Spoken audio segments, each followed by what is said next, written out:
Olá, meu nome é Mauro Freitas, sou advogado, atuo com o direito da pessoa idosa e convido você a nos acompanhar em vários debates que faremos a respeito do direito e garantias da pessoa idosa à luz da legislação brasileira. Aqui nós temos um universo de assuntos a serem tratados, mas é primeiro importante a gente tratar quem é a pessoa idosa no Brasil, quais são as leis e que situação nós estamos hoje no Brasil em termos sociais com relação aos idosos, se estamos cuidando. Vamos primeiro contextualizar. A nossa ideia aqui é trazer para você informação e que você tenha a oportunidade também de formular suas perguntas, tirar dúvidas, fazer sua sugestão.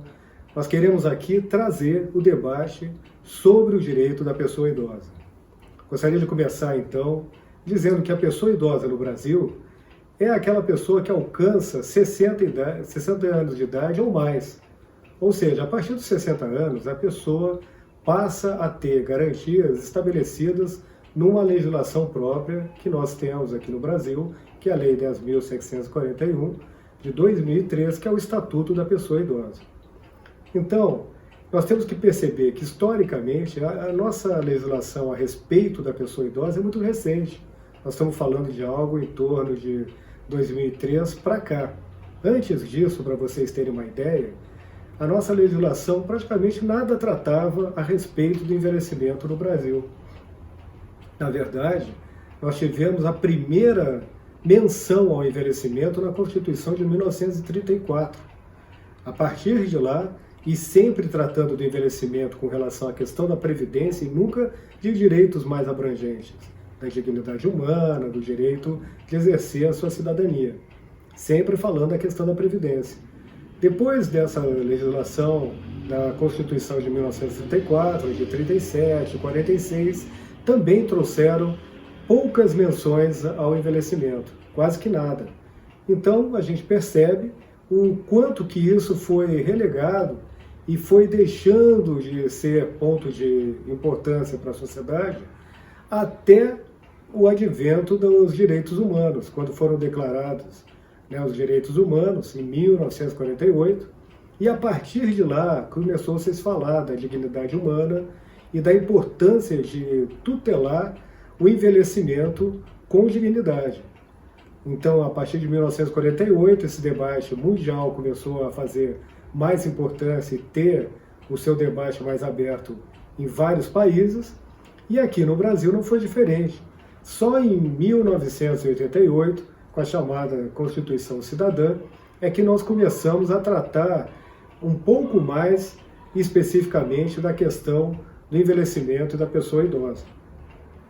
Se nós percebermos na Constituição, nós já tivemos no artigo 14 a respeito do direito de voto e da possibilidade de votar ou não a partir dos 70 anos, tivemos no artigo 229, 230, menção à importância e quem que deve tutelar e cuidar do envelhecimento da pessoa no Brasil, mas não tivemos assim grandes menções e grandes definições a respeito do que era a pessoa idosa e o que era também esse contexto que daria garantia ao envelhecimento com dignidade. Isso aconteceu só em 1993 para 94, com o advento da Política Nacional do Idoso, quando nós tratamos pela primeira vez, aí sim, de políticas que deveriam atender o envelhecimento com dignidade no país. E só depois, em 2003, com a promulgação do Estatuto da Pessoa Idosa, Estatuto do Idoso, chamado, seria uma consolidação de leis esparsas que, afinal, foram trazendo direito material, direito processual e até também aspectos do direito penal para a defesa da pessoa idosa. Então a gente percebe que o Brasil, a partir de 2013, então, que nós começamos a ter uma legislação que abrisse para um debate mais específico sobre envelhecimento no Brasil. E é importante a gente ver o quanto isso é recente e o quanto que nós envelhecemos no Brasil a ponto de haver basicamente uma inversão da pirâmide social. Nós já temos alguns lugares no Brasil, como o Rio Grande do Sul, em que a partir de 2019 nós temos mais avós do que netos. Ou seja, a população envelheceu. Não só está vivendo mais, como também está deixando de ter novos brasileiros, filhos também. Então, uma nova geração está diminuindo em termos de geração de população e nós estamos estendendo a longevidade no Brasil. E é importante que essa longevidade, que é uma premiação, é uma evolução social, ela seja algo realmente favorável, para que nós possamos viver mais e viver com dignidade. Então, percebemos o quanto que isso é importante em termos de violência contra a pessoa idosa, o direito de voto, né?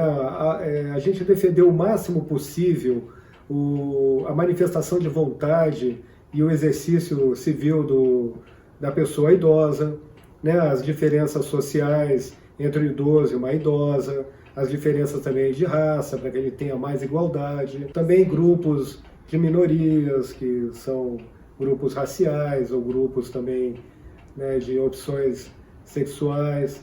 São alguns grupos que a gente vai precisar repensar e dar segurança para que o envelhecimento seja realmente um envelhecimento com qualidade. É importante a gente perceber que a dignidade humana está ligada diretamente à sua manifestação de vontade, o seu direito, a sua capacidade de se manifestar. Esse é um dos pontos que nós vamos tratar daqui para frente, entre outros, e que nós convidamos você desde já a nos acompanhar, para que a gente possa debater, que a gente possa refletir a respeito da atual legislação que nós temos, do ambiente que o Brasil tem, porque nós envelhecemos rapidamente, nós levamos no Brasil 30 anos para envelhecer e ter essa situação etária no Brasil, que a Europa, por exemplo, levou 100 anos. Então eles tiveram muito mais tempo para se preparar do que a gente. Por isso a importância, por isso você deve nos acompanhar, verificar isso. A questão da pessoa idosa não é só em relação, não diz respeito só às pessoas com 60 a mais. Dizem respeito aos familiares que convivem com idosos, que precisam conhecer os direitos deles para não violar direitos e não estar sujeito, inclusive, são sanções penais. Também pessoas que prestam serviço, que prestam também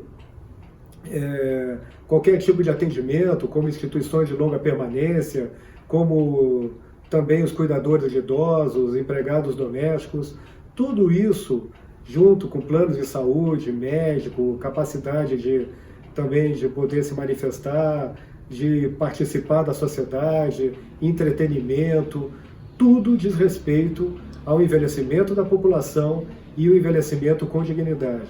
Por isso convido você a nos acompanhar e ver que nós temos muitos assuntos a serem tratados, muitas questões e desafios a serem tratados.